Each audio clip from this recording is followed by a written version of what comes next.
I'm also a founding member of the Cascade Business Association, along with a few others in here.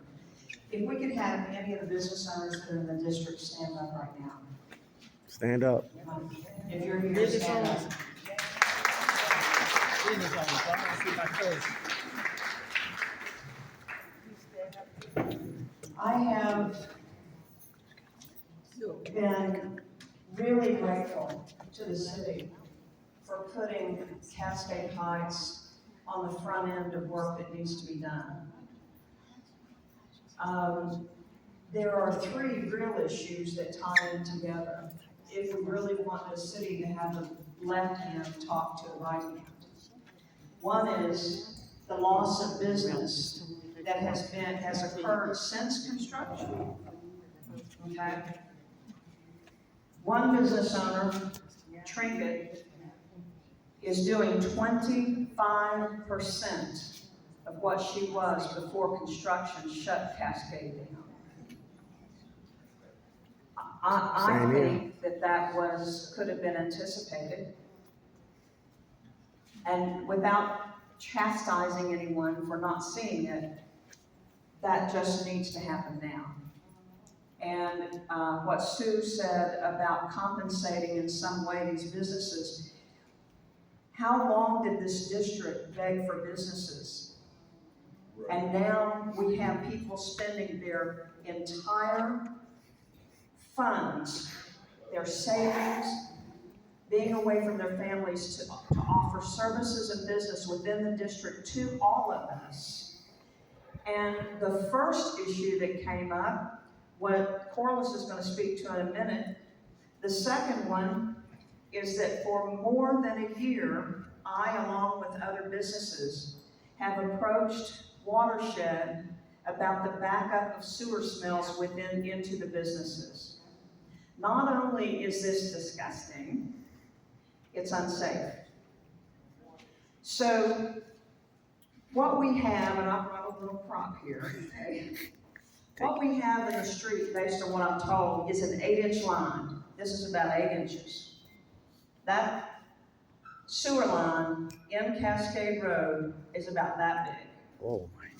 And it moved all of the sewage for all those years for businesses down Cascade when many of the businesses were vacant. Now they're not vacant. We have 8 full brand new kitchens that have opened within the last 5 years in our district, which means more bathrooms, more people visiting, more everything. The last commissioner that was in place, Commissioner Browning, came to the district based on the mayor asking her to do that, and we were grateful that she showed up. But her response was, and what we found out is that it wasn't our building that had an issue, it's the entire district. It's businesses on both sides of the street, all the way up and down the commercial district that are having sewer smells entering their businesses. That's right. The problem was that everybody thought it was just them. But it's not just them, it's not just us, it's not just him, it's the whole district. And the solution by the previous commissioner was this. Each individual business, this was her conclusion, each individual business created their separate individual plumbing problem to cause a backup of sewer smell.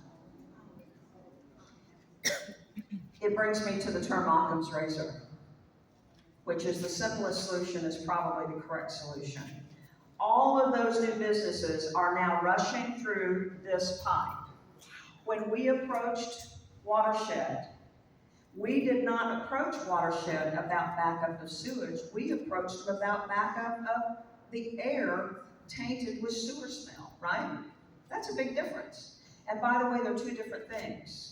And so as sewage rushes through here, now probably at least twice as much as it was for many years, as that happens, if the pressure is enough, it actually makes the air back up and push into the buildings. And we knew that the day that the city had 2 separate people, one that works for the city and one a separate plumber with gas meters, measuring the gas coming out of a bathroom sink as it ran. It wasn't a full P-trap. It was gas pressure coming from the main line.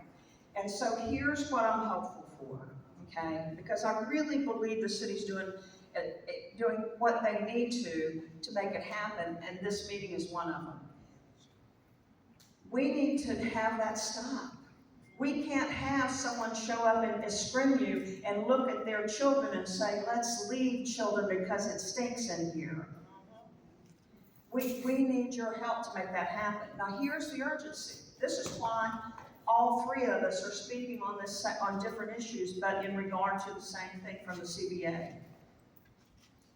When I realized that the ATL DOT was going to tear up the streets, not on one end, but on both ends, I panicked a little bit.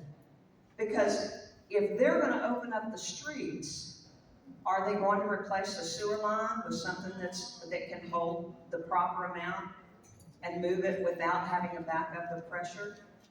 I'm very concerned that the left hand is not talking to the right hand to come to solutions on all of the issues. And thank you for hearing this.